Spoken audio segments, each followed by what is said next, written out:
कि हम किसके घर में जन्मेंगे। आपको और हमको तो ये भी नहीं मालूम था कि हमारा नाम क्या होगा, घर कहाँ होगा, मोहल्ला कौन सा होगा, शहर कौन सा होगा, जिला कौन सा होगा, प्रदेश कौन सा होगा।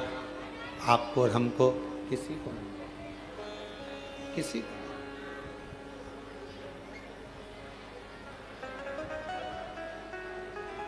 जब जन्म हो गया, जब जन्म ले लिया, जन्म लेने के बाद जब हमें थोड़ी सी सुध आई, बुद्धि आई, विवेक आया, तब हमें ज्ञात हुआ कि हमारा जन्म इस कुल में, इस घर में, इस जगह पर हुआ।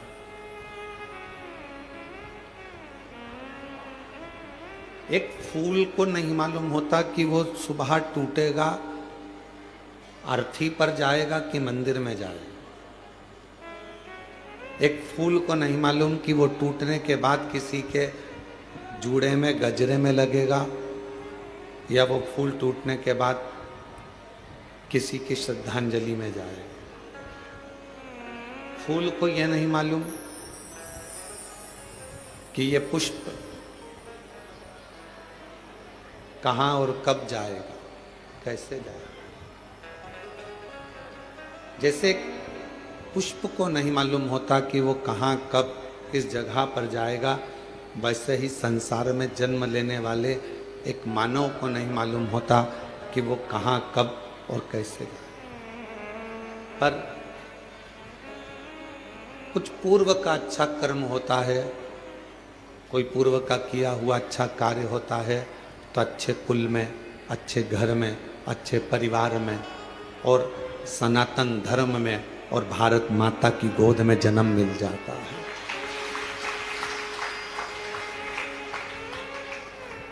कोई पिछले जन्म के अच्छे कर्म मुझे बाबा तेरा, कोई पिछले जन्म के अच्छे कर्म मुझे बाबा तेरा साथ मिला। जहाँ सारी दुनिया झुकती है, जहाँ सारी दुनिया झुकती है, मुझे वो आली दरबार मिला, दरबार मिला।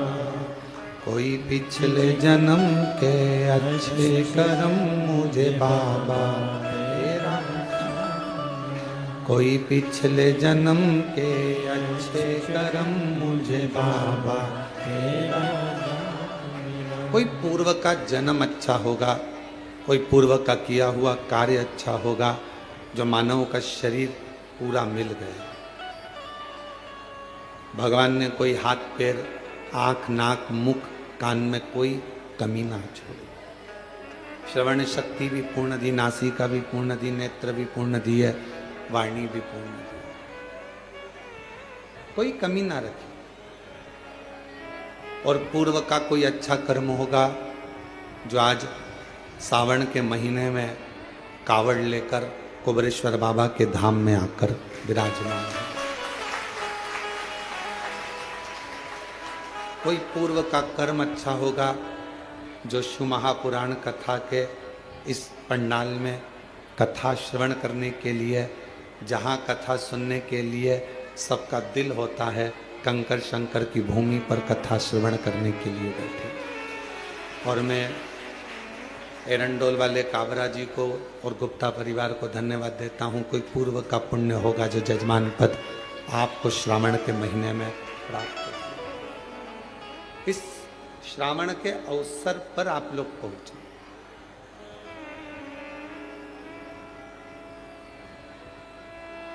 कहते हैं घर के मंदिर में शिव और दिल के मंदिर में शिव, दोनों ही कल्याण करने वाले होते हैं, दोनों ही कल्याण करते। घर के मंदिर में जो शिव है, तुम्हारे घर के मंदिर में जो शिवलिंग है, तुम्हारे घर के मंदिर में जो शिवलिंग विराजमान है, वो भी कल्याण करने वाला होता है। और तुम्हारे दिल में, तुम्हारे हृदय में जो भगवान शंकर विराजमान है वो भी कल्याण करने वाला। और कितनी बड़ी बात शिव महापुराण में लिखी है कि जिस घर के अंदर शिवलिंग नहीं हो, जिस घर के अंदर अगर छोटा सा भी शिवलिंग नहीं है, तो उस घर का पानी पीने का भी यहाँ पर वर्णन नहीं किया गया कि आप उस घर का पानी। काबरा जी, लिंग पुराण में, शिव महापुराण में, स्कंद पुराण के काशी खंड में, अवंतिका खंड में, केदार खंड में, सब में वर्णन किया गया कि घर के अंदर यदि एक छोटा सा भी शिवलिंग है,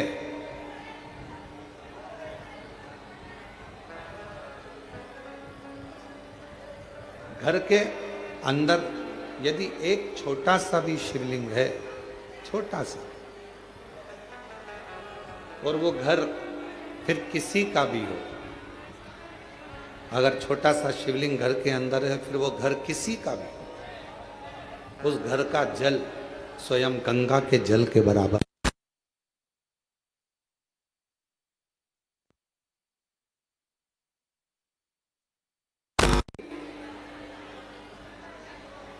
यदि घर के अंदर शिवलिंग विराजमान है, छोटा सा भी अगर शिवलिंग,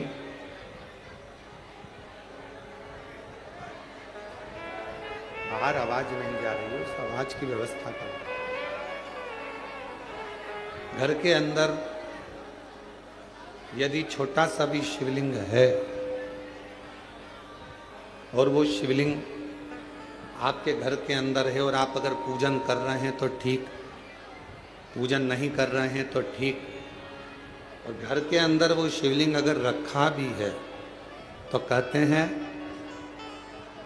उस शिवलिंग के सामने से केवल प्रणाम कर कर, नमन कर कर यदि आप निकल कर चले जाते हो, तो भी जिंदगी में कहीं अड़चन नहीं आती और काम सफल होता चला जाता है, कार्य सफल होता चले जाता है। और शंभु शरणे मांगू घड़ी रे, दुख का दया करी न दर्शन आपो, शंभु शरणे पड़ी मांगू घड़ी रे, दुख का दया करी न दर्शन आपो, ओ शंभु शरणे पड़ी मांगू घड़ी रे घड़ी, दुख काटो दया करी न दर्शन आपो। एक छोटा सा शिवलिंग घर के अंदर है, तो वह हमारे जीवन में सुख ही सुख देता है, वो तकलीफ नहीं देता। पर ना जाने कैसे कैसे लोग आज के ज़माने में कह देते हैं सोशल मीडिया पर आकर कि घर में शिवलिंग मत रखो। और हम आपसे ये भी नहीं कह रहे कि आप हमारा कहना मानो, हम तो आपसे इतना कह रहे हैं कि गीता प्रेस गोरखपुर की स्कंद पुराण लेकर आओ, गीता प्रेस गोरखपुर की लिंग पुराण लेकर आओ, गीता प्रेस गोरखपुर की शिव महापुराण लेकर आओ, नर्मदा पुराण लेकर आओ, आप उसका अध्ययन करो। और जब आपको अध्ययन में मिल जाए कि हाँ, शिव महापुराण की कथा में ये वर्णन है कि घर के अंदर अगर एक शिवलिंग है तो वह हमारे जीवन के सारे दुखों को समाप्त करता चला जाता है, तो मानना कि शुभ है।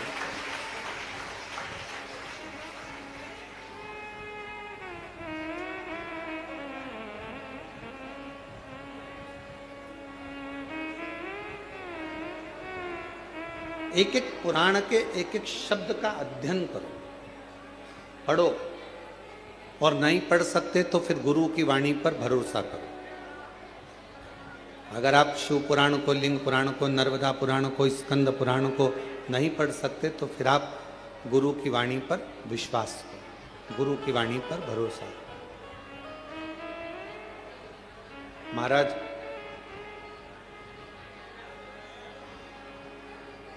अगर मैकेनिक अच्छा होता है तो गाड़ी बार बार काम नहीं निकालती।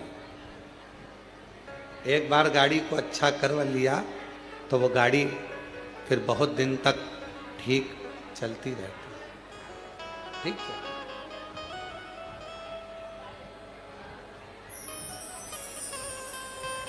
यदि मैकेनिक अच्छा है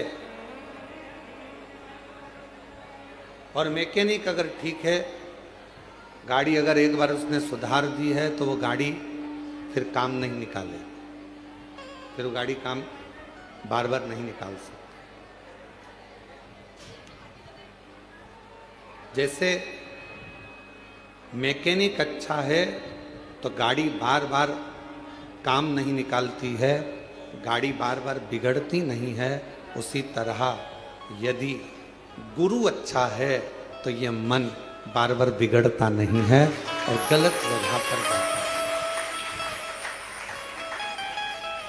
एक मैकेनिक की तरह एक गुरु होता है।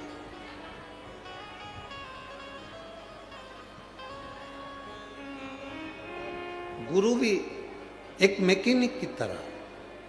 मैकेनिक का काम है गाड़ी का ऑयल देखना, पेट्रोल देखना, डीजल देखना, ब्रेक देखना, उसका गियर देखना,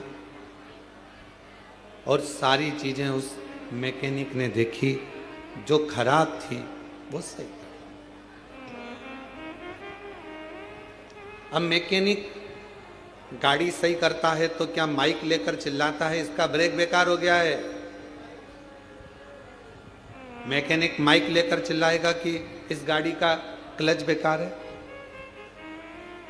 इस गाड़ी का टायर बेकार है? मैकेनिक चिल्लाता नहीं है। मैकेनिक जब गाड़ी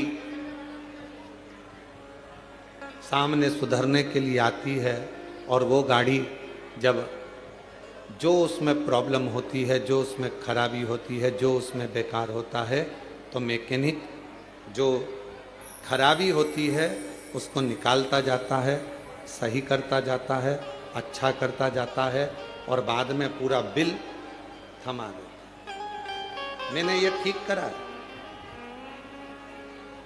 अगर इसका ऑयल नहीं बदलता, ऑयल पूरा काला हो चुका था, गाड़ी बेकार हो जाती। गियर बेकार हो गया था, इसका टायर बेकार हो गया था, बदला। आगे से ये टूट गया था, बदला। उसने तो केवल बिल तुम्हारे सामने रख, केवल चिल्लाकर नहीं बोला मैकेनिक कि ये खराब है। सच्चा गुरु एक अच्छे मैकेनिक की तरह होता है। आपके दोष, आपके अवगुण आपके अंदर कितने भरे हैं वो किसी को नहीं बताएगा, बस देख लेगा कि गाड़ी में गड़बड़ी कितनी है और उसको ठीक कैसे करना है। भजन से, कीर्तन से, स्मरण से, मंत्र जाप से, नाम जाप से कैसे ठीक करना है ये गुरु जानता है।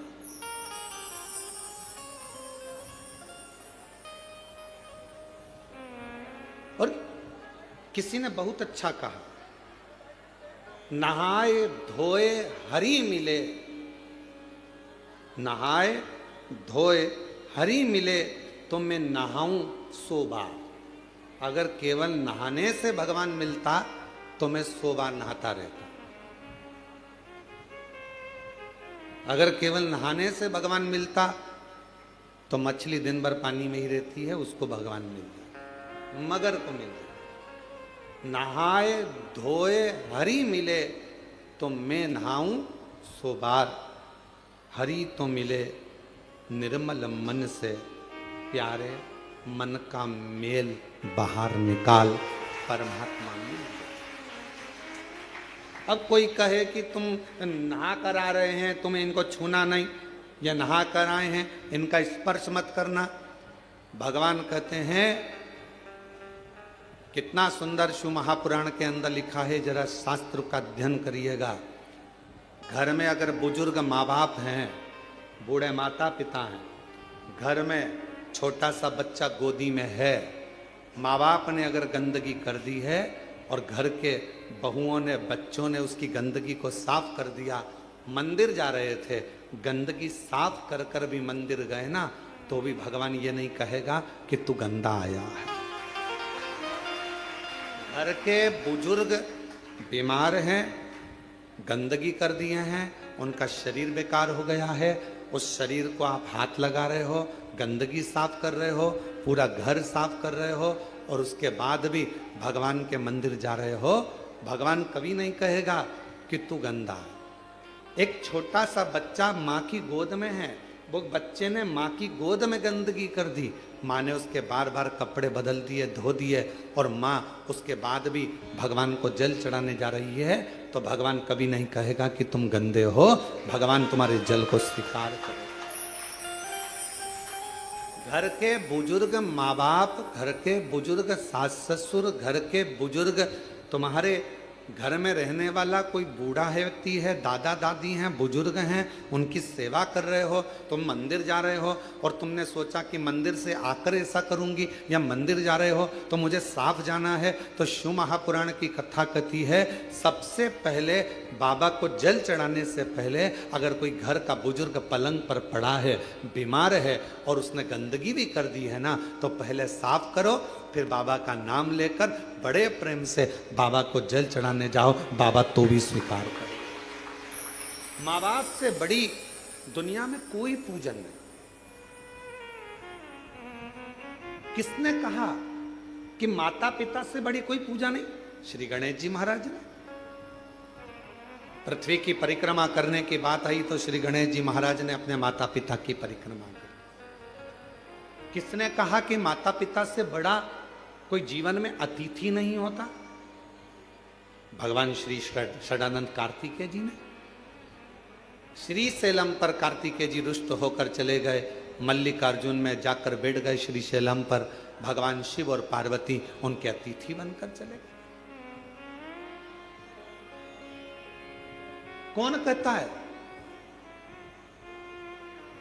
कि पहले देव पूजन करो फिर माता पिता की पूजन करो? नहीं। सुंदर शिव महापुराण के अंतर्गत अशोक सुंदरी का संवाद हम जितनी बार सुनते हैं उतनी बार कम पड़ता है।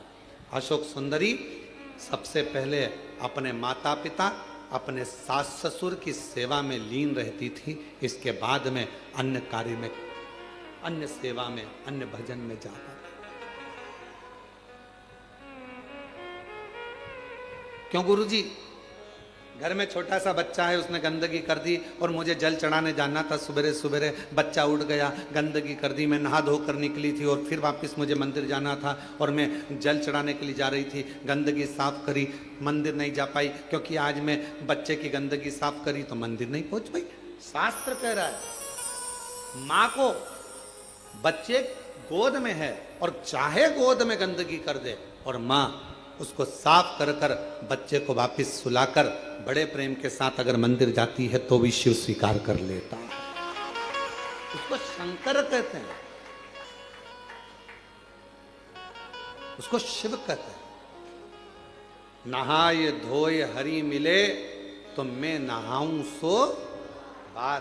अगर केवल नहाने से भगवान मिलता तो दुनिया में कई लोग ऐसे होंगे जो एक साथ नीचे बैठ जाएंगे, इनसे कहेंगे लाओ एक घड़ा पानी डालो, एक घड़ा पानी डालो, एक घड़ा पानी डालो, एक घड़ा पानी डालो, और 100-200 बार नहा लेंगे और मालूम पड़े हरि मिलेगा।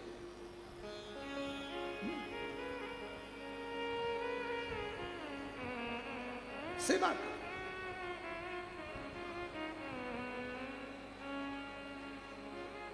आप सब कुबरेश्वर धाम पर आए हो, कंकर शंकर की भूमि से ऑनलाइन शिव महापुराण की कथा श्रवण कर रहे हो। इस पवित्र धाम पर आने के बाद भोजन व्यवस्था हो, चिकित्सा व्यवस्था हो, एम्बुलेंस की व्यवस्था हो या अन्य जितनी व्यवस्थाएं रहती हैं, सारी व्यवस्थाओं का ध्यान रखा जाता है जिससे किसी को तकलीफ नहीं।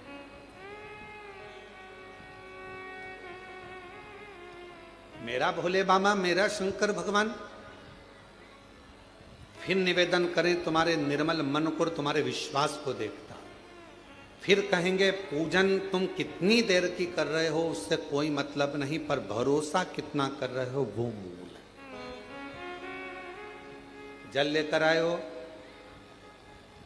तुम, जब सीवन नदी का जल सीहोर से मां कावड़ में मां सीवन का जल लेकर जब तुम चलो और तुम्हारे कंधे पर जब वो कावड़ का जल तुम्हारे कंधे पर आए, उस समय पर तुम इतना याद रखना कि तुम मां सीवन का जल लेकर नहीं जा रहे हो, तुम भागीरथ बनकर गंगा जी को कावड़ को सिर पर लगकर लेकर, तुम भागीरथ बन गए, तुम गंगा को लेकर जा रहे हो अपने शिव के लिए।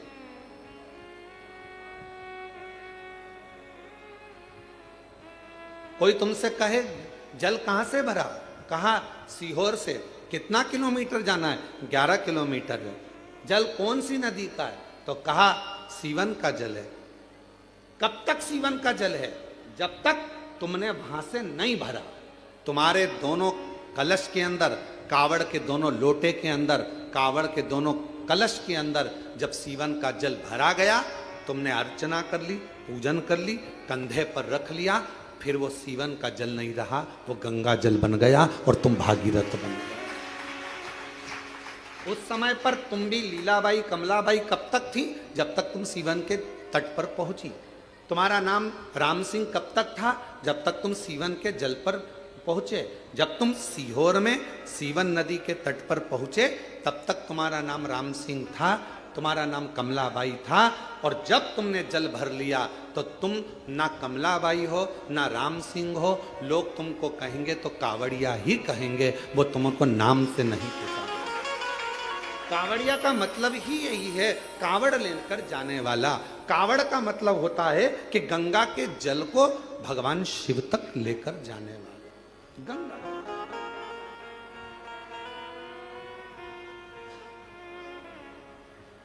वो सीवन का जल, मां सीवन नदी का जल, सीहोर का जल कब तक जल है, जब तक वो सीवन के तट पर है। तुमने कलश में भरा, तुमने कंधे पर उठाया, बाबा का नाम लिया, कंधे पर लेकर चले, कंधे पर रखते ही वो जल गंगा का जल हो गया। और तुम ना कमलेश, ना बिमला, ना राम सिंह, ना ढोलू सिंह, कुछ नहीं, तुम तो केवल कावड़िया भागीरथ हो गए और भगवान शिव के दरवाजे पर जा। अब यहां किसी का नाम नहीं,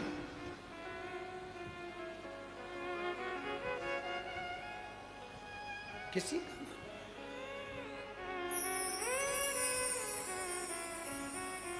क्या देखेगा वो, क्या देखेगा वो? महाराज, जब आप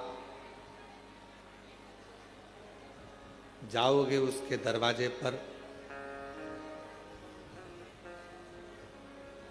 जब आप उसकी चौखट पर जाओगे, उसके द्वार पर जाओगे, क्या देखेंगे?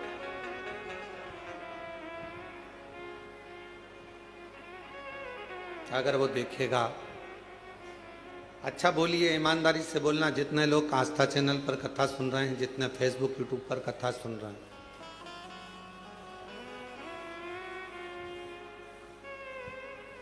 और जहां आप लोग पंडाल में बैठकर भी कथा सुन रहे हैं, वो भी जरा सावधानी से बोलना।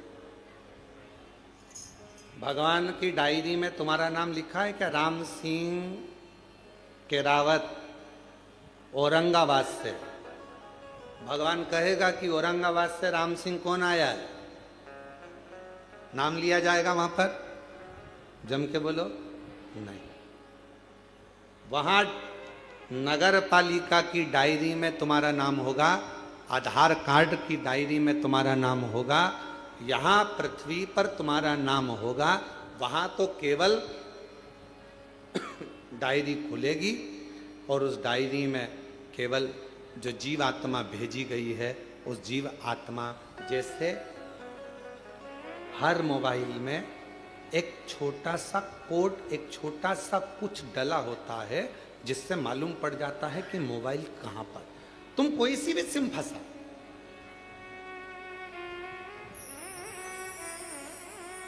तुम्हारा मोबाइल कहां है, उसने सिम निकाल ली तो भी मोबाइल मालूम पड़ जाएगा कि मोबाइल कहां पर है। परमात्मा के दरवाजे पर तुम्हारा मोबाइल का नंबर अर्थात तुम्हारा नंबर नहीं चलेगा, तुम्हारा पुण्य कितना है वो देखा जाएगा। ये जीवात्मा आई है, इसका पुण्य कितना है। क्या कहते हैं, ट्रेन में सफर करने वाले को यात्री, फ्लाइट में सफर करने वाले को यात्री, बस में सफर करने वाले को यात्री, उसी तरह भगवान के दरवाजे पर जाने वाले को क्या कहते हैं, भक्त। और गंगा का जल कंधे पर रखकर किसी भी नदी का जल लेकर शिवालय तक सावन के महीने में जाने वाले को कावड़िया कहते हैं, क्योंकि उसकी लेखनी में वही लिखा है, उसकी लेखनी में वही।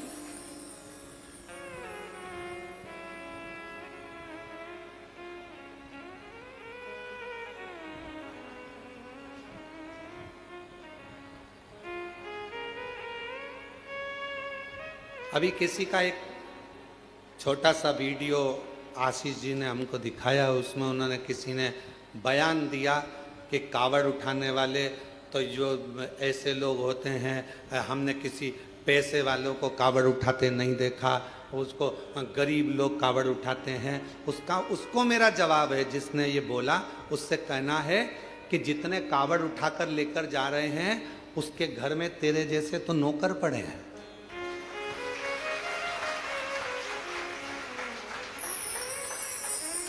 कावड़ उठाने के लिए दम चाहिए, कावड़ उठाने के लिए मन चाहिए, और कावड़ उठाने के लिए बेभव। यहां जितने आए हैं सबने अपने अपने घर से आने में 100, 200, 500 रुपए खर्च करे होंगे, तब जाकर कुबेरेश्वर धाम पहुंचा। काबरा जी, बिना पैसा खर्च करे कोई कुबेरेश्वर धाम नहीं पहुंच सकता, बिना खर्च करे हुए कोई उज्जैनी नहीं पहुंच सकता, बिना खर्च करे हुए कोई विश्वनाथ नहीं पहुंच सकता।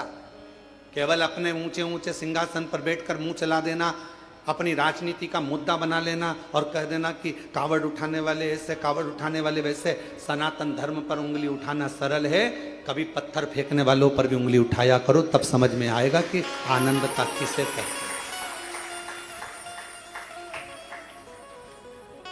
किसको कहा, लंकापति रावण सोने की लंका का राजा था, कोई गरीबड़ा नहीं था, जिसके दरवाजे पर स्वयं भगवान को भी रूप बदलकर राम जी का रूप धरकर जाना पड़ा था रावण के सामने।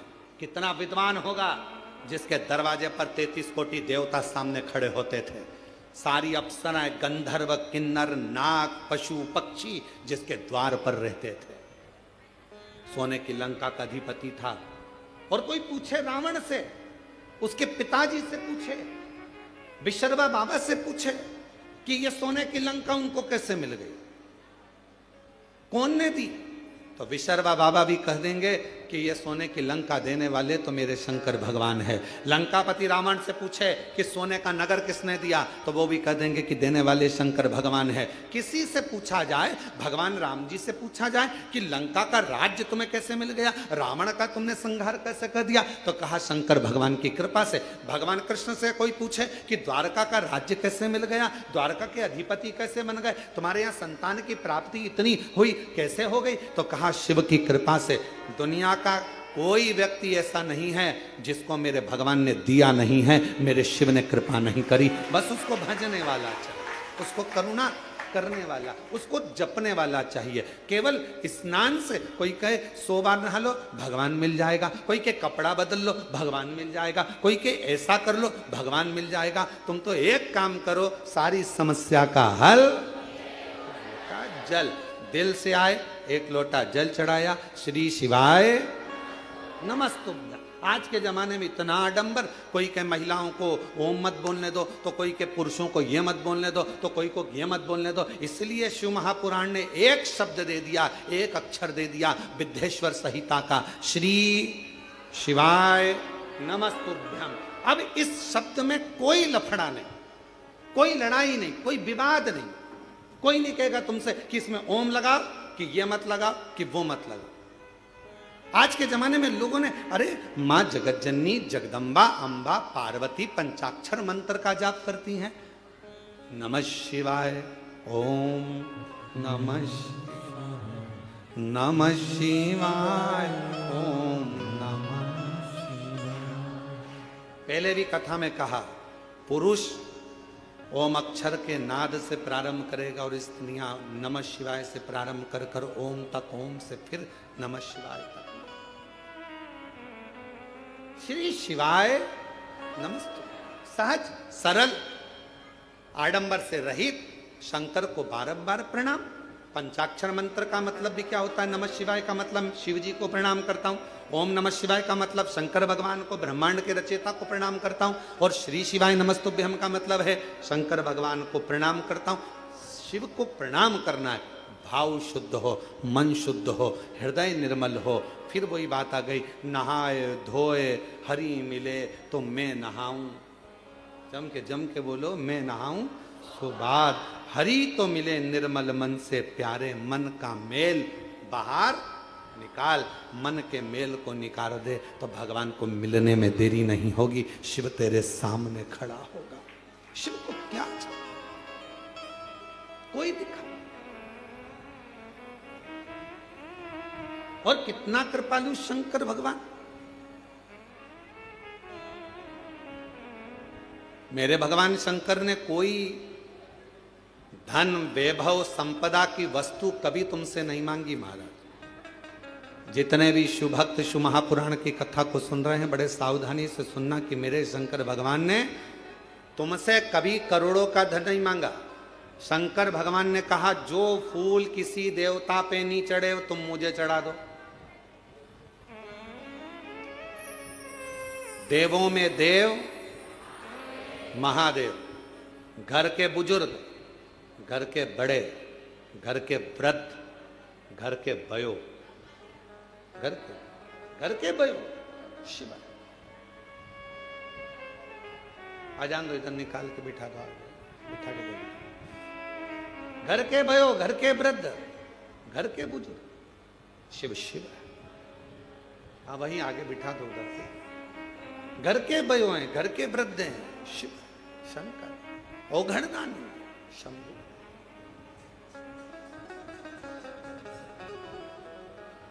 जो पुष्प, जो फूल कोई देवता स्वीकार ना करे वो मुझे दे दीजिए। और कितनी सुंदर बात कही। सबको अंबर पीतांबर वैभव चाहिए। शिव जी कहते हैं कोई देवता ऐसा नहीं होगा जिसको शमशान की राख चाहिए हो। एक काम करो, वो राख किसी काम की नहीं है, मुझे चाहिए।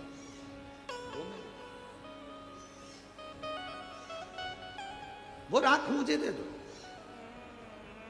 वो शमशान की भस्म मुझे ला कर दे दो, वो धतूरा मुझे दो।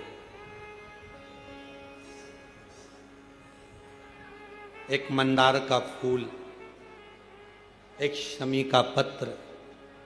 जो मंदार आंकड़ा यहाँ वहाँ मंदार लगा रहता है, कौन सा देवता जिसके ऊपर चढ़ता? कोई देवता नहीं चढ़ता। मंदार में जहर जैसा भाव, विष का तत्व होता। कौन देवता स्वीकार करेगा? तो कहा मंदार मुझे दे दो। शमी का वृक्ष, जिस शमी के पत्तियों को शिव लेते हैं, उस शमी के डाली पर पक्षी भी नहीं बैठता, क्योंकि कांटे सबसे ज्यादा संख्या में शमी के वृक्ष में हो। उसको नहीं लेता, देवता भी नहीं स्वीकार। कोई देवता नहीं लेगा। कांटे का है, कांटे का है, कांटे का है, कौन लेगा? पक्षी नहीं बैठता, कांटे लगे हैं। मंदार भी ऐसा ही है, विष से परिपूर्ण है। पक्षी बैठना पसंद नहीं करते मंदार के पेड़ पर, मंदार के पौधे पर। विष। अगर मंदार का फूल आप शंकर जी को चढ़ा रहे हो, फूल तोड़ते समय तुम्हारी आंखें नीचे होना चाहिए, क्योंकि मंदार का टूटने पर अगर उसका दूध हमारी आंखों में चले जाता है तो आंखें खराब हो जाती है। अब जरा सोचिए, विचारिए कि कितना विष होता होगा, कितना विष भरा होता होगा। कौन देवता स्वीकार करेगा? कनेर का पुष्प कौन देवता स्वीकार करते? जो पुष्प कोई ना ले वो मुझे दो, जो पत्ती कोई ना ले वो पत्ती मुझे दो, मुझे वो दे दो जो किसी काम का नहीं है, क्योंकि शिव कहते हैं जो किसी काम का नहीं होता वो मेरे काम का होता है, और मेरे काम का हो गया तो फिर वो जगत के काम का होगा। जो मेरे काम का हो गया वो पूरे जगत के काम का हो जाएगा, पूरे जगत के काम का।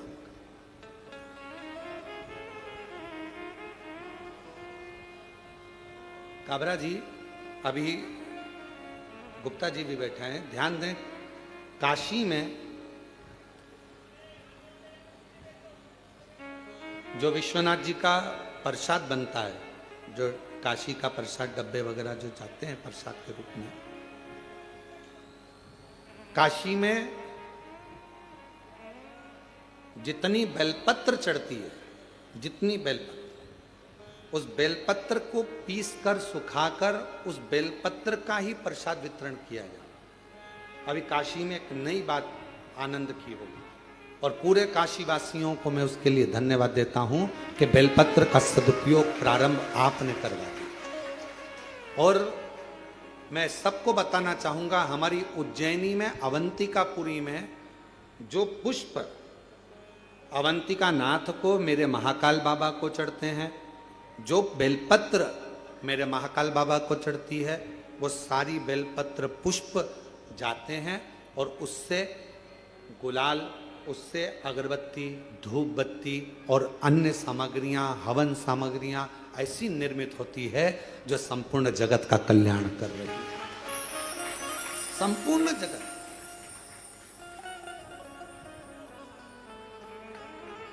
यहां पर आते हैं लोग कुबेरेश्वर धाम पर, हमसे पूछते हैं गुरुजी हम यहाँ आए हैं, हम यहाँ से क्या प्रसाद लेकर जाएं? हम उनको कहते हैं आप कंकर शंकर लेकर जा रही हो ना, अगर आपके पास में बेलपत्र है, चढ़ाई है, उठाकर ले जाओ। किसी ने बेलपत्र पूजन कर कर चढ़ाई है, तुम्हें रोड पर, यहाँ पूरे ग्राउंड में कहीं बेलपत्र अगर पड़ी हुई मिल रही है, उसको उठा लो। अगर यहाँ 2 दिन ठहरे हो, सुखा लो, नहीं सुखा सकते संभाल के रख लो। घर जाना, सबसे पहले प्रसाद में वही बेलपत्र का पत्ता तोड़ तोड़ कर देना, फिर बाबा देखो कैसी कृपा कर, करुणा कर। कोई पूछे तुम कुबेरेश्वर बाबा के धाम गई थी, वहां से क्या लेकर आई? तो बेलपत्र लाई हूं, रुद्राक्ष लाई हूं और कुबेरेश्वर धाम का कंकर शंकर लाई। बस मैं रुद्राक्ष स्वयं के लिए लाई हूं, परिवार के लिए लाई हूं। मैं ये कंकर शंकर खुद के लिए लाई हूं, परिवार के लिए लाई हूं। और बेलपत्र का पत्ता, ये बेलपत्र सब पूजन कर रहे थे, जमीन पर छोड़ रहे थे, मैंने उसमें से प्रसाद के रूप में मांग लिया, क्योंकि कंकर शंकर तो सब एक हैं। आपने विनय कर कर उनसे बेलपत्र मांग ली, देना बाबा घर के लिए प्रसाद के रूप में। मैं ये बेलपत्र लेकर आए, बेलपत्र दे दी थोड़ी थोड़ी। और विश्वास कहता है उस बेलपत्र का आनंद आपके जीवन में वो सुख लाता है कि आनंदित जीवन अपने आप प्रारंभ हो जाता है।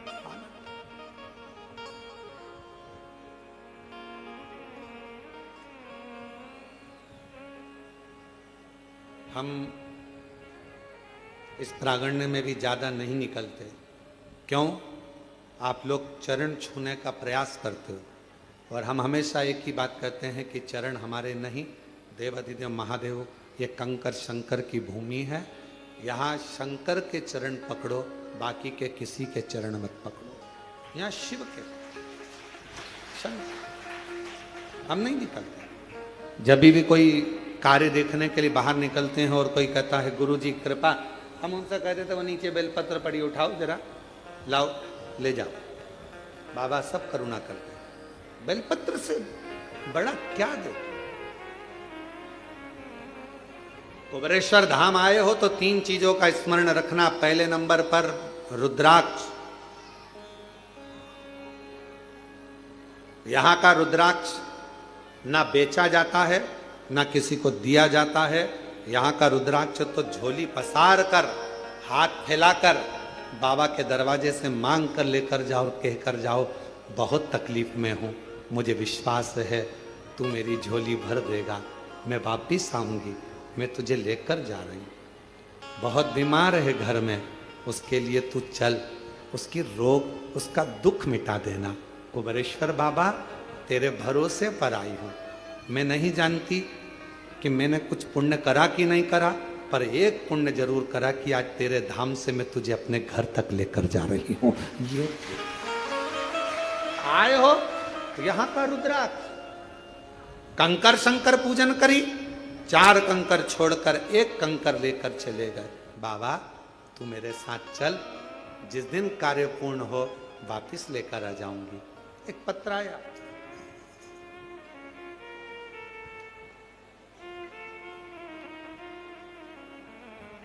उस पत्र में उस बहन ने लिखा, मेरा नाम ज्योति साहू है, मेरे पति का नाम राजेश साहू है, मैं नर्मदापुरम मध्य प्रदेश की रहने वाली हूँ।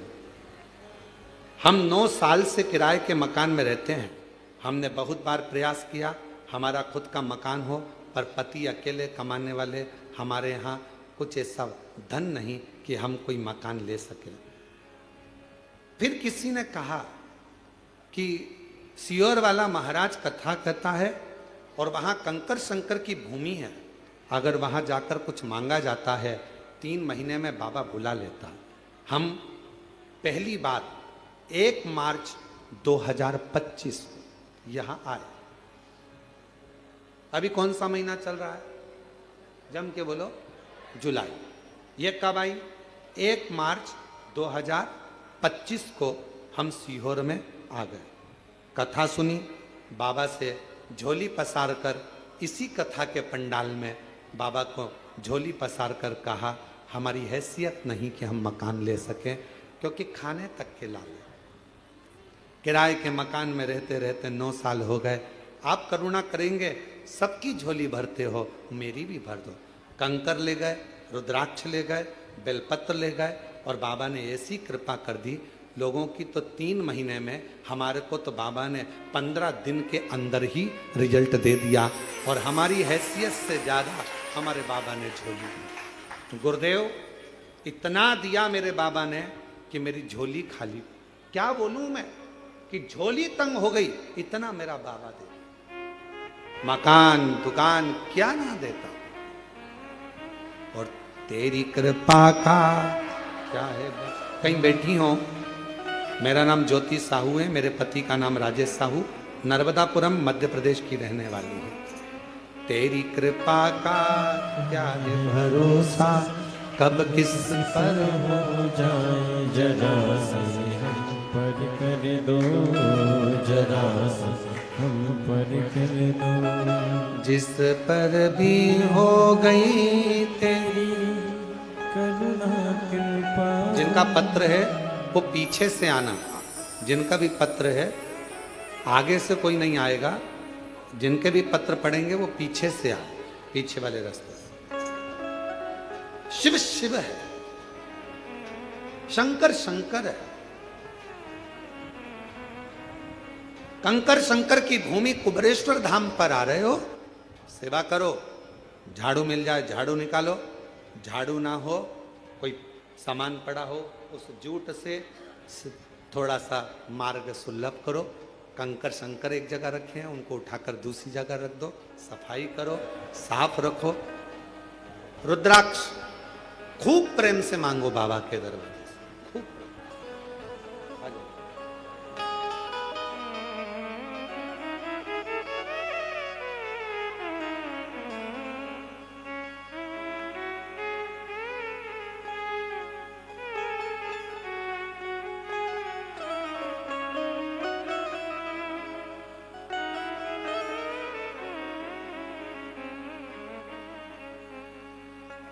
शिव शिव है, कंकर शंकर की धरा पर आए हो। कथा में आए हो, अगर कथा सुनने में आपका मन है, चित्त है, कावड़ चढ़ाने आए थे, 2 मिनट की कथा मिल गई है, प्रेम से एक जगह पर बैठकर। ये मत देखो कि हॉल में जगह नहीं, बाहर ये तो कंकर शंकर की भूमि है, जहां बैठोगे दिल से सुनोगे, बस हृदय से बैठकर बाबा से अपने मन का भाव कहो, दिल से। एक रुद्राक्ष, दूसरा कंकर शंकर, तीसरा बेलपत्र। विश्वास, भरोसा और पूर्ण। जब भरोसा होता है, दृढ़ता होती है, तो भगवान सुनता है।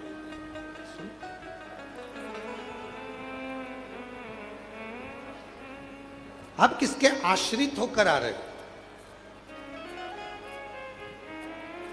आप किसके भरोसे जा रहे हो? आप देवादिदेव महादेव के आश्रित होकर शंकर भगवान का भजन करने गंगा का जल, मां सीवन का जल लिया, गंगा का जल भाव रखकर, कावड़ को सिर पर रखकर,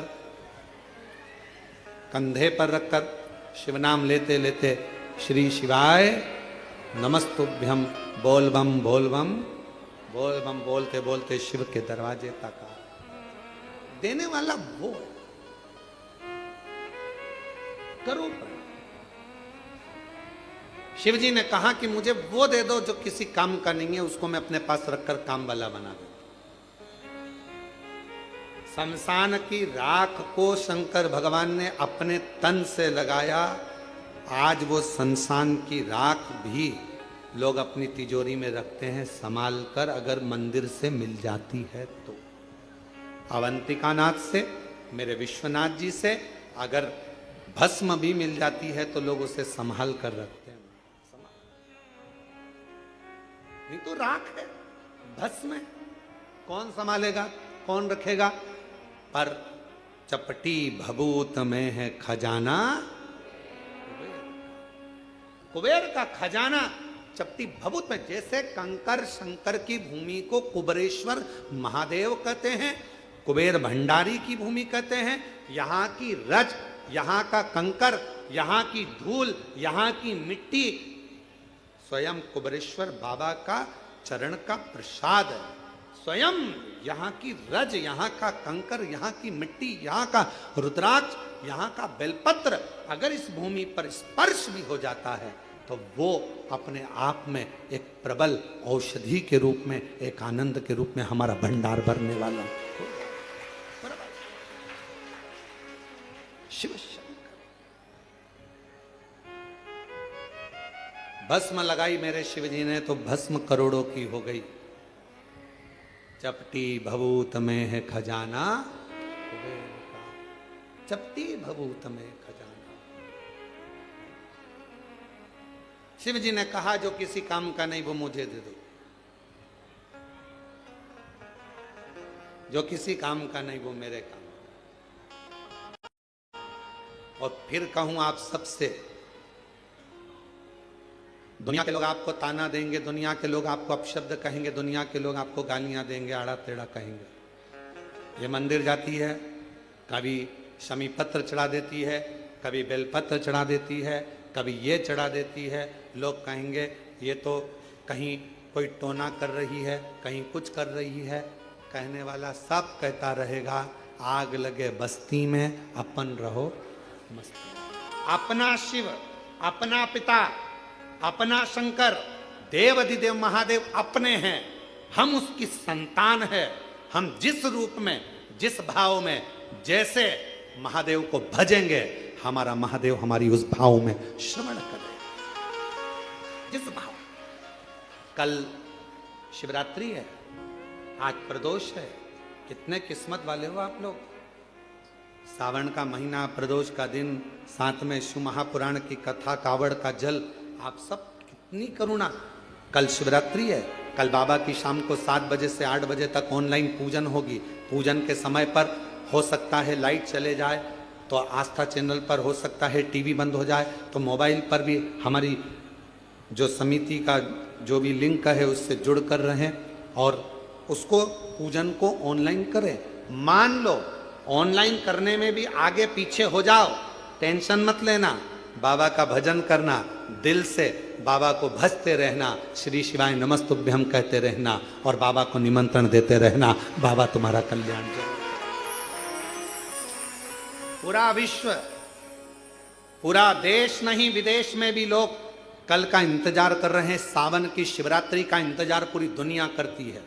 एक एक बेटा बेटी जो कंपटीशन एग्जाम में बैठने वाले होते हैं, पढ़ने वाले होते हैं, दुकानदार, व्यापारी, महिलाएं, सब कल का इंतजार करती हैं कि सावन की शिवरात्रि का ऑनलाइन पूजन होगा, हम पार्थिव शिवलिंग का पूजन करेंगे, शंकर जी कुबेर भंडारी हमारे घर में आएंगे, साल भर हमारा भंडार खाली नहीं होगा, हमारा घर परिपूर्ण होगा, बड़ा होगा। इंतजार आप और हम सब जो घर पर नहीं है, जो यहां है, वो यहां पूजन करेंगे। शाम को 7 बजे आप और हम इसी हाल से बड़े आनंद के साथ में पार्थिव लिंग का पूजन बाबा को ऑनलाइन पूरी दुनिया के साथ में, पूरे विश्व के साथ करेंगे। हृदय से पुकारना उसको, हृदय से। और आखिरी में जब पूरी पूजन हो जाए, पंडित जी विसर्जन का मंत्र बोल दें, और अगर मंत्र ना भी लाइव में आ पाए, आखिरी में पूजन होने के बाद विसर्जन का भाव रखते हुए बाबा से झोली पसार कर कह देना, बाबा कुबेर भंडारी खूब भंडार भरना, रिद्धि सिद्धि के साथ पूरे परिवार के साथ हमारे घर में सदा विराजमान रहना, करुणा करना। हम भले आपको विसर्जन कर दें पर आपकी कृपा हम पर जीवन पर्यंत रखना, ऐसी करुणा करना, ऐसी करुणा। शिव जी ने कहा कि जो किसी काम का नहीं वो मुझे दिया जाए। किस काम पर मेरे भगवान शंकर तुम्हारे पूर्व जन्म का भजन का बल देखते हैं, पूर्व जन्म का तुम्हारा संस्कार देखते हैं। नीचे के लोग तुम्हारा नाम देखेंगे, डिग्री देखेंगे, आईडी कार्ड देखेंगे, ऊपर वाला पुण्य देखेगा। ऊपर वाला तुम्हारा आईडी कार्ड नहीं देखेगा कि भानु प्रताप कहां रहता है, कहां से आया है, फरीदाबाद से, फिरोजाबाद से, आगरा से, ग्वालियर से, नहीं। ऊपर वाला तुम्हारा पुण्य देखेगा कि इसने पुण्य किया। और कितना सुंदर शिव महापुराण में दो, एक शमी पत्र, बेलपत्र, मंदार, धतूरा, इन सब की बड़ी महत्वता होती है, बड़ी। कल शिवरात्रि की पूजन में लाल फूल, श्वेत फूल, गेहूं के दाने, काली मिर्च, तिल, धतूरा, इन सबका बड़ा महत्व होता है। इसलिए एक एक चीज जो शिव पुराण में वर्णित है उसको छाट छाट कर आप लोगों को लिस्ट चल रही होगी आस्था चैनल पर। और पूरे आस्था चैनल पर हमने कहा है आस्था वालों को कम से कम पूरी कथा में 10 से 15 बार थोड़ी थोड़ी देर ठहरा कर उस लिस्ट को दिखाएं, जिससे लोग अपने मोबाइल पर उसका फोटो खींचें। अगर मोबाइल से सभी से कहेंगे कि वो जब लिस्ट दिखाई जाए पूजन सामग्री की, तो आप अपने मोबाइल से फोटो खींच लो, और जितने आपके मोबाइल में ग्रुप जुड़े हुए हैं व्हाट्सएप पर, सबको फोटो खींचा हुआ और लिखकर डाल दो कि कल शाम को 7 बजे से 8 बजे तक ऑनलाइन शिव जी का अभिषेक शिवरात्रि के पावन अवसर पर, और उसके पूजन की लिस्ट ये है। साथ में आप अपना नाम भी डाल दो कि मेरी तरफ से श्री शिवाय नमस्तुभ्यम, और आप सब इसको आगे बढ़ाते जाओ। ये शिव तत्व, शिव तत्व, शिव कथा कह रही है, भगवान शंकर का चरित्र कह रहा है। भगवान शिव ने पूर्व का भान देखा।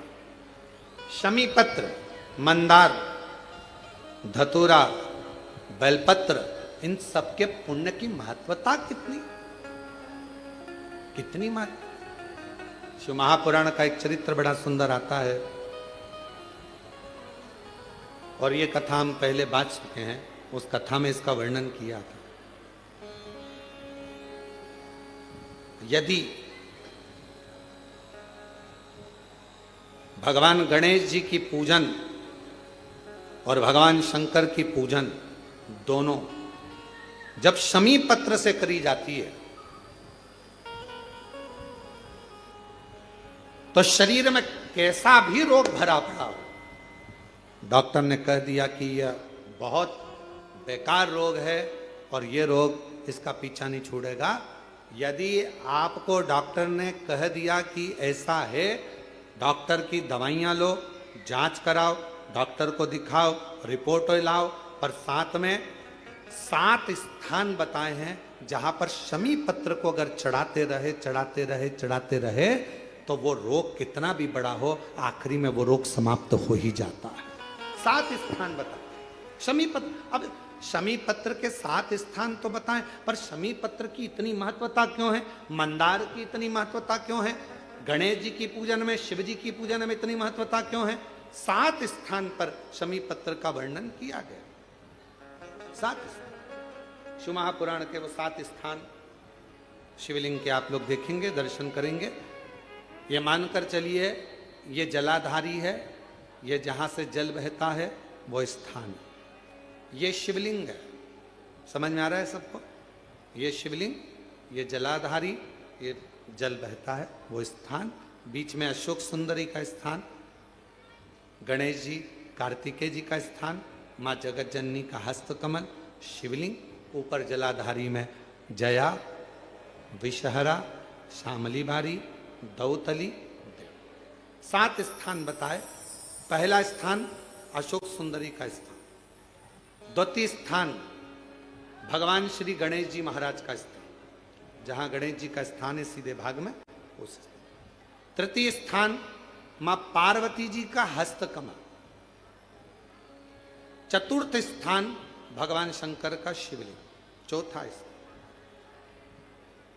5वां स्थान नंदी का उठा हुआ चरण, जो नंदी का पांव उठा हुआ रहता है एक आगे वाला, 5वां स्थान। और 2 शमी पत्र भगवान शंकर के सम्मुख में से अपनी कामना कर 3 बार पंचाक्षर मंत्र का या श्री शिवाय नमस्तुभ्यम का स्मरण कर वो शमी पत्र भगवान शंकर के शिवलिंग पर फिर समर्पित कर दिया जाए। अगर ये 7 शमी पत्र समर्पित कर एक बेलपत्र शिव जी को समर्पित करा जाता है तो धीरे धीरे कैसा भी बड़े से बड़ा रोग हो वो धीरे धीरे कटना प्रारंभ हो जाता है। शमी पत्र की महत्वता पूजन में वर्णन, शमी की इतनी महत्वता क्यों है तो शिव महापुराण में यह भी वर्णन किया गया। औरव मुनि के, औरव ऋषि के कोई संतान नहीं थी।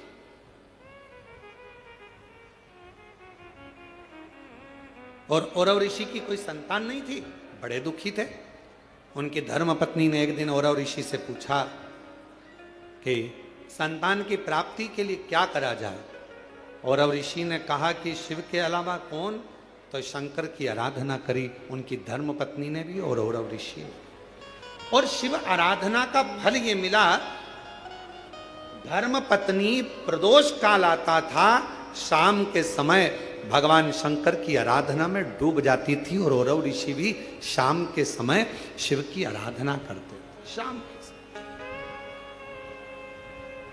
और नमः शिवाय, ओम नमः शिवाय, नमः शिवाय, ओम नमः शिवाय, श्री शिवाय नमस्तुभ्यं, श्री शिवाय नमस्तुभ्यं।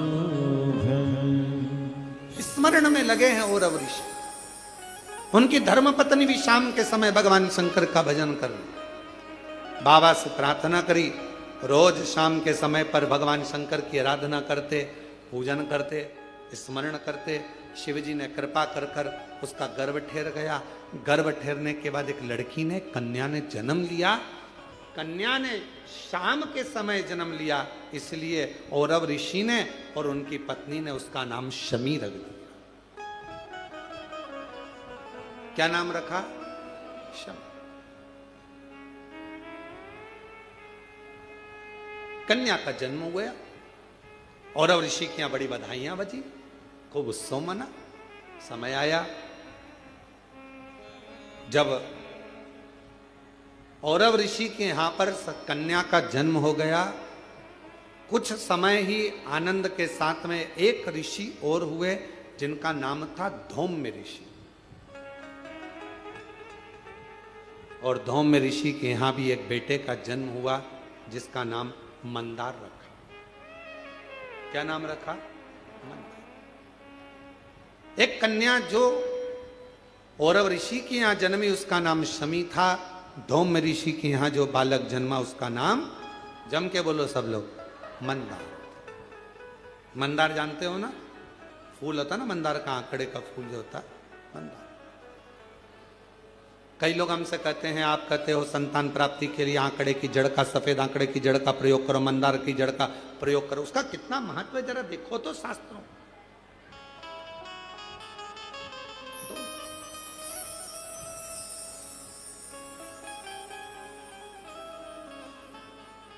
औरव ऋषि की बेटी बड़ी हुई, धौम्य ऋषि का बेटा बड़ा हुआ। दोनों बड़े हो गए, उनका विवाह दोनों ने पक्का कर दिया, औरव ऋषि और धौम्य ऋषि। शमी और मंदार की शादी हो। छोटे थे, पहले के समय में छोटी अवस्था में विवाह हो जाता था। आज के समय में तो अवस्था हो जाती है, छोटा समझ में ही नहीं आता कब विवाह करना। पहले लोगों ने विचार करा, पढ़ाओ पढ़ाओ पढ़ाओ पढ़ाओ पढ़ाओ, मना नहीं। फिर नौकरी नौकरी, धंधा पानी, नौकरी नौकरी करते करते कब 30-35 साल के हो गए, विवाह का ध्यान नहीं रहा। फिर बाद में लड़का देख रहे, लड़की देख रहे, विवाह पक्का ना हो पा रहा। फिर ना जाने कहां कहां जाकर, महाराज जी हमारी पत्रिका देखो, महाराज जी हाथ देखकर बताओ, महाराज जी कुछ बताओ, शादी हो जाए, ब्याह हो जाए, जल्दी से ब्याह हो जाए, शादी हो जाए, ऐसा कोई उपाय बताओ, कोई ऐसा काम करो। अरे भाई, जब विवाह का उम्र था, पढ़ो, मना नहीं, खूब विद्याध्ययन कराओ, मना नहीं, काम धंधे से भी लगो, मना नहीं, बिजनेस करो, नौकरी करो, सब करो, पर शादी जैसे एक उम्र होती है कि मिलिट्री में, आर्मी में इतनी उम्र के व्यक्ति को लिया जाएगा, उसके बाद लेते हैं क्या उसको? जम के तो बोलो जरा। नहीं, मिलिट्री की उम्र है, कमाने की उम्र है, माता की गोद में बैठने की उम्र है, हर चीज की उम्र है। उसी तरह विवाह की भी एक उम्र है, शादी भी समय पर करिए। आज जो इतने इतने ना जाने कितने कितने बखाड़े हो रहे हैं रोज सोशल मीडिया पर, अखबारों में रोज पढ़ने को मिलता है, ऐसा हो गया, वैसा हो गया। समय पर सब चीज अच्छी लगती है, समय का ध्यान, समय। इसीलिए शिव महापुराण की कथा कहती है, धन सत्ता वैभव कुर्सी पद प्रतिष्ठा मिलना, ये मिल रहा है, प्राप्त हो रहा है। धन मिला, सत्ता मिली, वैभव मिला, कुर्सी मिला, पद मिला, प्रतिष्ठा मिली, सब कुछ मिली। हो सकता है कि यह तुमको प्राप्त हो जाए, कैसे ना कैसे मिल जाए, कैसे ना कैसे तुम्हारे भाग्य में आ जाए। ये सब मिलना भाग्य की बात नहीं है। सबसे ज्यादा भाग्य की बात तब है, सबसे ज्यादा भाग्य की बात तब है जब, सबसे ज्यादा भाग्य की बात तब है जब एक अच्छा गुरु और एक अच्छी धर्म पत्नी आपकी संगनी बनकर साथ चले, तो समझ लेना कि भाग्य। एक गुरु अच्छा मिल जाए, एक धर्म पत्नी अच्छी मिल जाए। गुरु तुम्हें स्वर्ग की सीढ़ी चढ़ाने की राह बताता है और धर्म पत्नी तुम्हारे साथ रहकर घर को स्वर्ग बनाने का प्रयास करती है। धर्म पत्नी,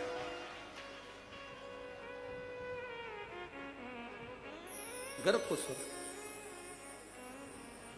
शिव कथा कर रही है, भगवान शंकर का चरित्र कर रहा है, शिव महापुराण की कथा कर रही है, भगवान शंकर का चरित्र कर रहा है। शमी और मंदार का विवाह हो गया, दोनों की शादी हो गई। शादी होने के बाद मंदार को गुरु जी के घर पर विद्या अध्ययन करने जाना था और उन्होंने अपनी धर्म पत्नी को अपने परिवार के कहने पर मायके में छोड़ दिया, क्योंकि छोटी थी, अभी युवान अवस्था तक वो मायके चले गए। पढ़े लिखे युवान हुए, पत्नी को लेने के लिए पहुंच गए। जब अपनी धर्म पत्नी को लेकर आ गए, घर में रहे, एक दिन उनके मन में आया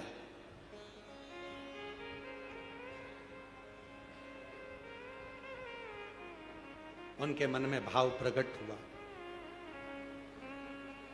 चलो अपने गुरु जी से मिलकर आते हैं, चलो। और दोनों शमी और मंदार दोनों बड़े अलमस्ती के साथ जाने लगे। चलते चलते बीच में भुषुंडी ऋषि का आश्रम पड़ गया। अब भुषुंडी ऋषि को तो आप जानते ही होंगे कि भुषुंडी ऋषि का आश्रम मतलब भुषुंडी बाबा कैसे थे, गणेश जी के परम भगत। और भुषुंडी ऋषि ऐसे ऋषि थे भुषुंडी जी कि शायद दुनिया में इतना सुंदर ऋषिवर कोई हुआ ही नहीं, इतने सुंदर थे। अप्सरा लोक को छोड़कर भुषुंडी बाबा का केवल दीदार करने के लिए, दर्शन करने के लिए आती थी, इतने सुंदर। एक दिन भुषुंडी ऋषि के मन में आया कि मैं सुंदर हूं तो अप्सराएं मेरी ओर देखती हैं, भगवान को नहीं देखती, उनकी आराधना नहीं करती, सब लोग मुझे देखते हैं, क्या करूं ऐसी सुंदरता का। एक दिन भुषुंडी ऋषि ने तप करा, साधना कर कर गणेश जी को प्रकट कर लिया। गणेश जी ने कहा मांगो तुम्हें क्या चाहिए। कहा बस इतनी कृपा कर दो, जैसे आपका हाथी का मुंह लगा है, मेरा भी हाथी का मुख कर दीजिए। जैसे ही कहा तो गणेश जी आश्चर्य में पड़ गए कि हाथी का मुख लगाओगे, लोग क्या कहेंगे, तुम इतने बड़े ऋषि हो, इतनी सुंदर तुम्हारी काया है, तुम्हारा मुख इतना सुंदर है कि देवलोक की अप्सराएं तुमको देखने के लिए आती हैं, देवता तुम पर आश्चर्य करते हैं, और तुम हाथी का मुख लगाने की बात करते हो। हाथी का मुख, लोग क्या कहेंगे। भुषुंडी बाबा ने कहा कि प्रभु बस कृपा करो, तुम तो मुझे हाथी का मुख लगा दो। गणेश जी ने कहा चाहिए काय के लिए, तो कहा मेरे भजन में लोग परेशान कर, परेशान। हाथी का, तथास्तु। गणेश जी का मुख, सिर पर मुकुट होता था। भुषुंडी बाबा का कभी आप दर्शन करेंगे, गणेश जी का मुख लगा है, शरीर मनुष्य का है, ऋषि का, सिर पर जटा बंधी है, जटा। भुषुंडी बाबा का हाथी का मुख, सिर पे जटा।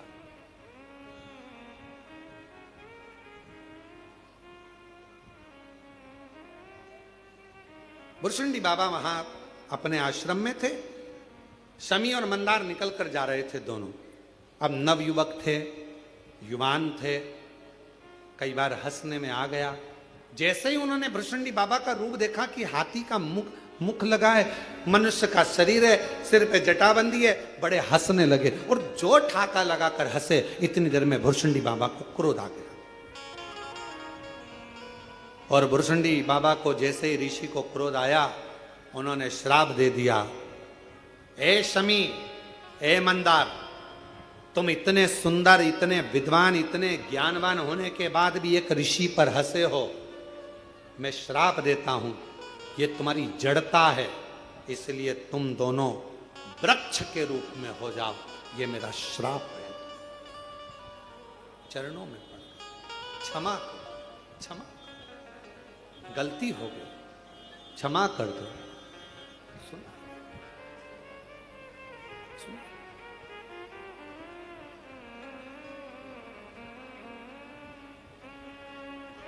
बहुत समय हो गया, ना तो शमी आई, ना मंदार आया, ना शमी आती है ना मंदार आता।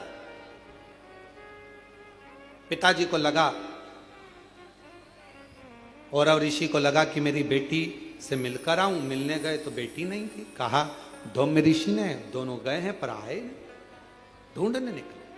औरव ऋषि ढूंढने निकले, धौम्य ऋषि ढूंढने निकले, ढूंढते ढूंढते वही उसी स्थान पर भुषुंडी बाबा के, भुषुंडी ऋषि के आश्रम पर पहुंच गए। वहां पर जाकर नमन करा कि मेरे बेटे और बहू आए थे, क्या आपने देखा है? कहा उन्होंने मेरी हंसी उड़ाई, मैंने उन्हें श्राप दे दिया, वो वृक्ष बन गए। महाराज कृपा करिए, कृपा करिए, इन दोनों की मुक्ति का कोई उपाय बताए। मुक्ति का कोई उपाय। कहा मैं गणेश जी की आराधना करता हूं, आप भी गणेश की आराधना करो। श्राप तो मैंने दिया है, पर श्राप से मुक्त भगवान श्री गणेश जी महाराज कर देंगे। धौम्य ऋषि ने और औरव ऋषि ने गणेश जी की आराधना करना प्रारंभ करी। गणेश जी प्रसन्न तो हो गए। गणेश जी ने कहा मांगो क्या चाहिए? भुषुंडी ऋषि ने मेरे बेटा बहू को श्राप दे दिया है, उन्हें श्राप से मुक्त कर दो। भुषुंडी बाबा से, भुषुंडी बाबा ने तुरंत उसी समय पर गणेश जी महाराज बोले, भुषुंडी ने श्राप दिया? वो तो मेरा परम भगत है, और अगर उसने श्राप दिया है तो मैं उस श्राप को तोड़ नहीं सकता। आप कुछ और मांगना हो तो मांग लो। महाराज क्या मांगे? आप उन दोनों वृक्ष पर कृपा कर दो। गणेश जी महाराज ने कहा आज मैं वचन देता हूं, शिवपुत्र गणेश वर देता है। भगवान शंकर के गणेश कह रहे हैं मैं शिवपुत्र गणेश आज वर देता हूं। ये शमी और मंदार का पेड़, वृक्ष, इसकी पत्ती और इसके फूल जो मेरे पिता शिव जी को समर्पित करेंगे, जो मुझे समर्पित करेंगे, जो उनके मन की कामना होगी वो सारी कामना उनकी हम पूर्ण करेंगे। अब चलते चलते धौम्य ऋषि ने हाथ जोड़ दिए, प्रभु दोनों विषैले हैं, दोनों कटीले हैं, विषैले हैं। अब देवता तो इसको स्वीकार नहीं करेंगे ना। गणेश जी महाराज ने कहा देवता स्वीकार करे चाहे नहीं करे, मेरे भगवान शंकर और मैं मंदार के पुष्प को और शमी के पत्र को स्वीकार करेंगे। जो मनुष्य शमी के पत्र से हम दोनों की आराधना करेगा, मेरे पिता शिव जी की और मेरी आराधना करेगा, भूलवश भी शमी के वृक्ष का दर्शन जिस दिन व्यक्ति को मनुष्य देह में हो जाएगा, शमी के वृक्ष का यदि वो दर्शन भी कर लेगा, उस दिन 12 ज्योतिर्लिंग के दर्शन का पुण्य फल प्राप्त हो। शमी की इतनी महत्वता, मंदार की इतनी महत्वता, इतनी। शिव महापुराण की कथा कहती है कितना भी रोगीला व्यक्ति है, कोई बड़ा रोग से ग्रसित व्यक्ति है, वो रोग मिटी नहीं रहा, उसको केवल एक काम चालू कर देना चाहिए, भगवान का पंचाक्षर मंत्र का जाप करे, डॉक्टर से जांच कराए, औषधि ले, डॉक्टर को दिखाए, दवाइयाँ ले, जांचें कराए, डॉक्टर को शिव मानकर उसकी दवाइयों का सेवन करे, साथ में शमी पत्र भगवान शंकर को चढ़ाना प्रारंभ करे। शमी पत्र यदि वो प्रतिदिन नहीं चढ़ा सकता तो सोमवार, शनिवार, कुछ अष्टमी, प्रदोष, शिवरात्रि ऐसी तिथियां हैं जिस दिन भगवान शंकर को शमी पत्र अगर चढ़ाया जाता है तो व्यक्ति के जीवन का कैसा भी रोग हो वो धीरे धीरे समाप्त होता चलेगा। शमी पत्र के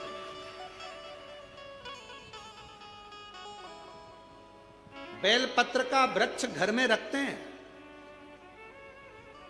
शमी का पौधा घर में रख सकते हैं, पर शमी का पेड़ घर में नहीं रख सकते। शमी छोटा रहे, छोटे से पौधे के रूप में रहे, तब तक घर में रहे, स्वीकार है, पर शमी का पेड़ अगर बनते चले जा रहा है तो वो घर के अंदर स्वीकार नहीं। शमी पौधे के रूप में गमले में रहे, क्यों? दर्शन होगा, दर्शन होगा। यहां तक कहा है महाराज, अगर शरीर का कोई अंग, उसका एक प्रमाण है, देखिए यहां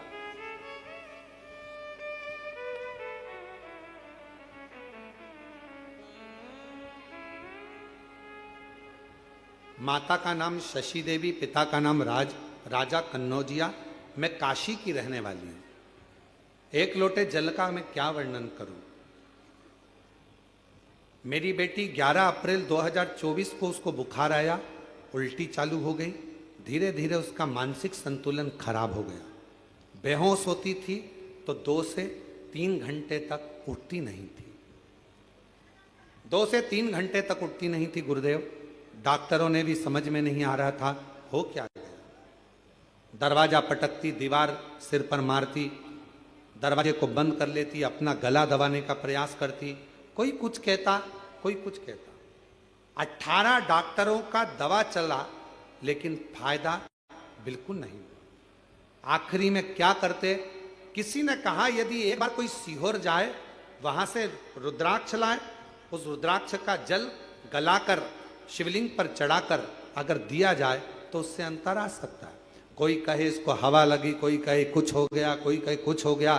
3-3 घंटे तक होश नहीं आता था गुरुदेव। होश आता था, दीवार से सिर मारती, दरवाजा बंद कर कर अपना गला दबाती, बहुत उसकी हालत खराब हो गई। ज़्यादातर उसको पकड़ते, बेहोशी की हालत में पड़ी रहती, शुद्ध नहीं रहती। 3 फोटो लगाए हैं पर हम उसको टीवी पर नहीं दिखाएंगे क्योंकि बेटी का जीवन रहता है। आप लोग यहीं से उसको देख सकते हैं। 3 फोटो में एक फोटो उसने लगाया है जिसके अंतर्गत पहला फोटो जिसमें उसको पकड़ कर रखा जाता था और बेहोश अवस्था में रहती थी। धीरे से दूसरी अवस्था में आती थी तो अपना सिर दीवार से मारना और माथा दबाना, कहीं गला दबाना, करते करते यहां पर आए गए। यहां कथा चल रही थी 12-13 सितंबर को 2024 को अग्रवाल महिला मंडल सीहोर में धर्मशाला में कथा थी।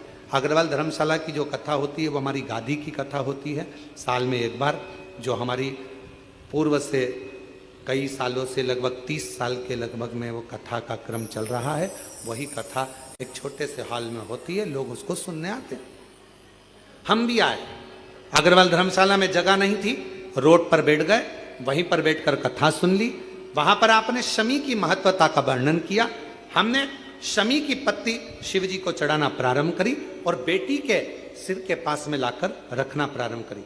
बेटी का हाथ लगवाते, शमी पत्र को शिव जी पर चढ़ाते। ना जाने शमी में ऐसा क्या बल था, लोग कहते थे हवा लगा, भूत लगा, ये लगा, वो लगा, पर 5 दिन लगातार शमी का पत्र बेटी का हाथ लगवाकर शिव जी पे चढ़ाना प्रारंभ करा। उसको बेहोश होना बंद हो गई, उसके सारी हरकतें ठीक हो गई और मेरी बेटी अब ऐसी पूर्ण तरह से स्वस्थ हो गई।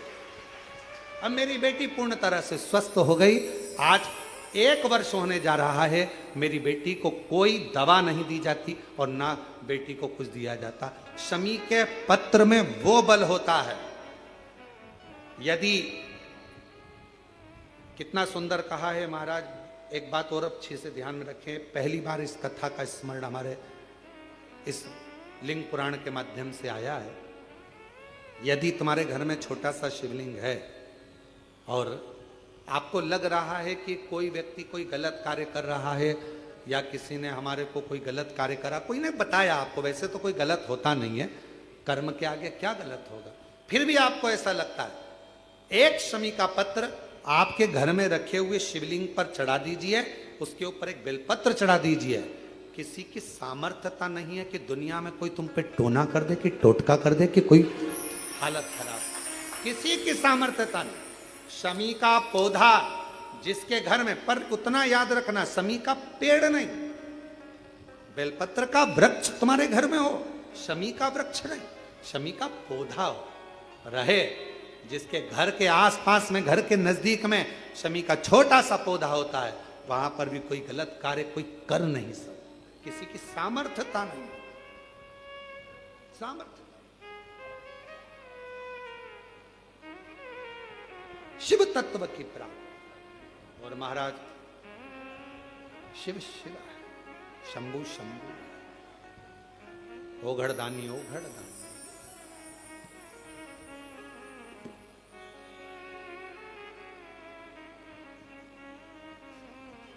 इसलिए शिव महापुराण की कथा नित्य स्मरण में रहती है, भगवान शंकर का आनंद कराती है।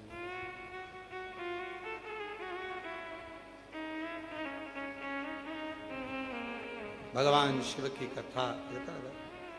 भगवान शंकर ओगढ़दानी त्रिकालदर्शी कैलाशी अविनाशी शिव शिव। इसलिए भगवान देवादिदेव महादेव का चरित्र वर्णन करता है, भगवान शंकर का पवित्र चरित्र कहता है, शिव महापुराण की कथा कहती है।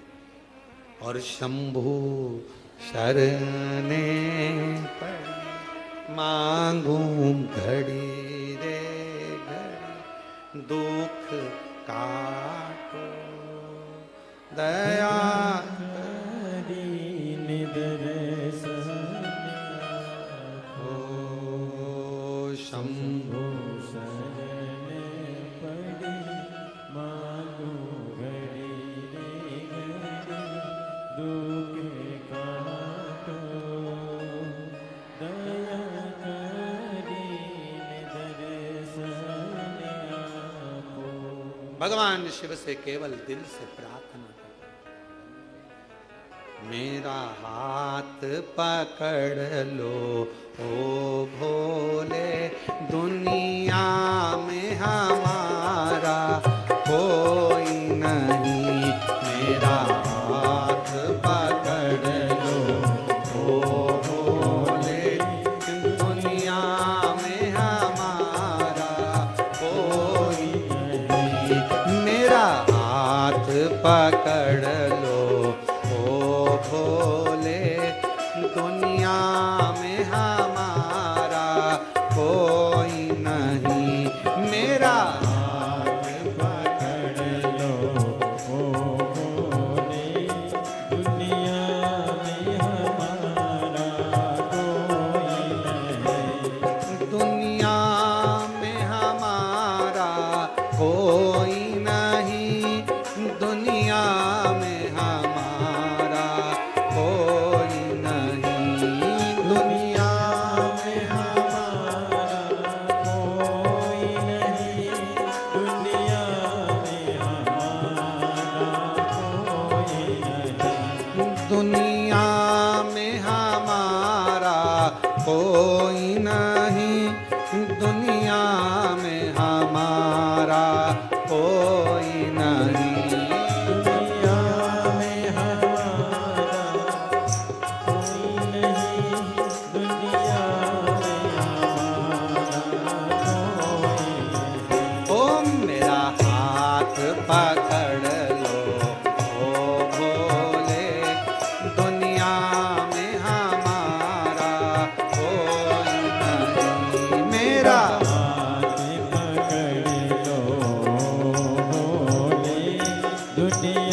किससे कहें कोई भी हमारी सुनता नहीं, तुमसे ना कहे तो किससे कहे कोई भी हमारी सुनता नहीं। तुमसे ना कहे तो किससे कहे कोई भी हमारी सुनता नहीं, तुमसे ना कहे तो किससे कहे कोई भी हमारी सुनता नहीं। यहाँ पालनहारा कोई नहीं, यहाँ पालनहारा कोई नहीं। दुनिया में हमारा कोई नहीं, दुनिया में हमारा कोई नहीं। ओ मेरा हाथ पकड़ लो ओ भोले, मेरा हाथ पकड़ लो भोले। दुनिया में हमारा कोई नहीं, मेरा हाथ पकड़ लो भोले। दुनिया में हमारा कोई नहीं।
चलता है मेरा छोटा सा परिवार।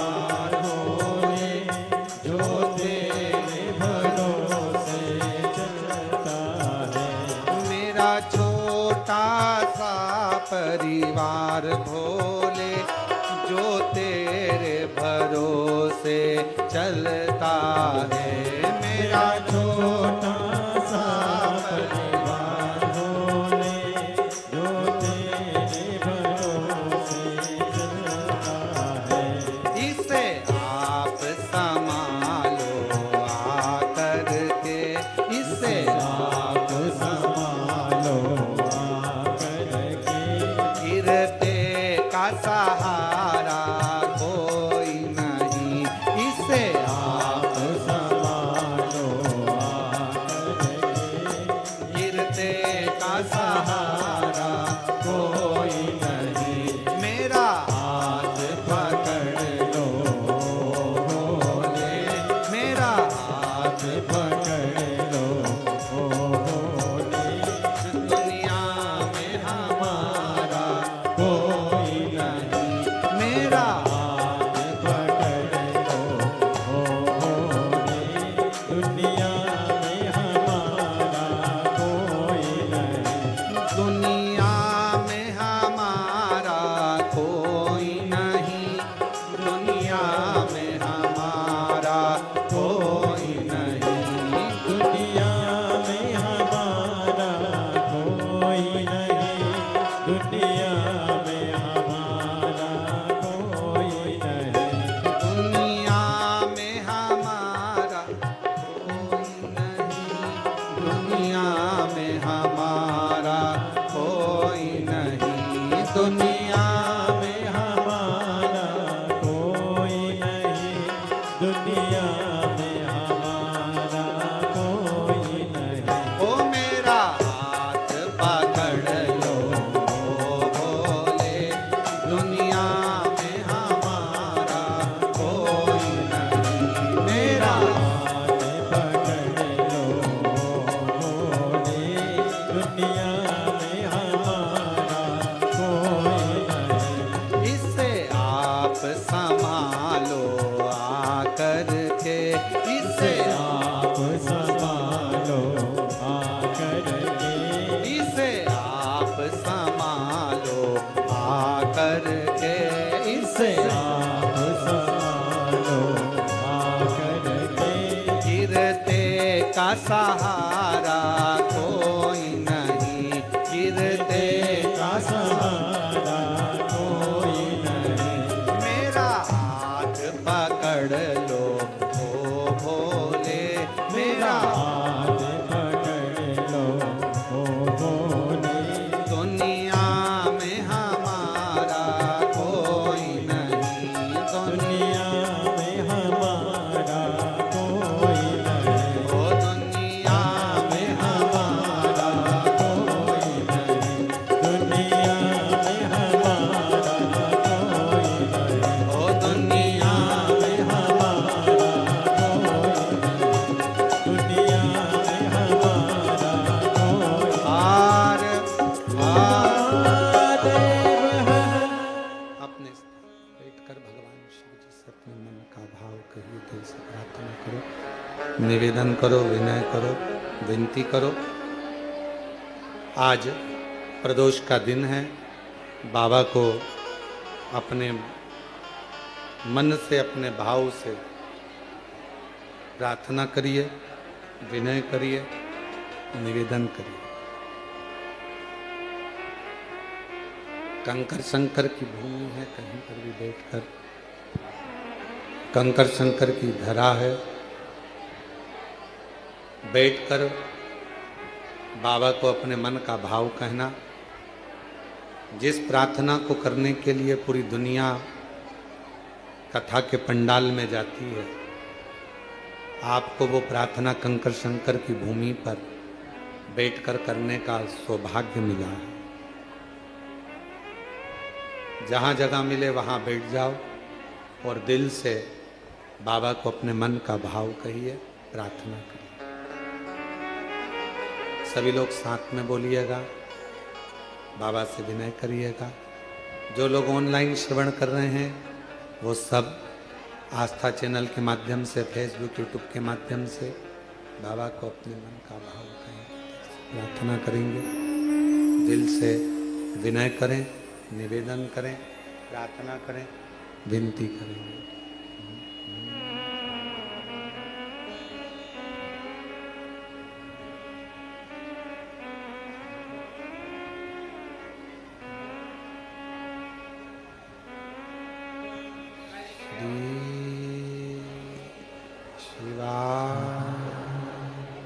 नमस्तु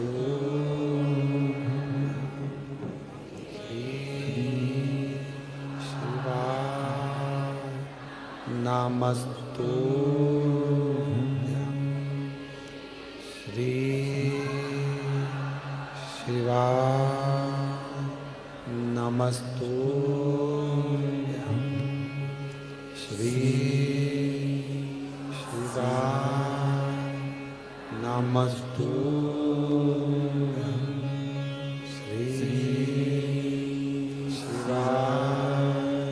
नमस्तु भोला सब दुख काटो हमारा, ओ भोला सब दुख काटो हमारा। शिव शंकर जपो तेरी माला, भोले बाबा जपो तेरी माला, भोला सब दुख काटो हमारा, ओ भोला सब दुख काटो हमारा। वेश है मंगलकारी, वेश है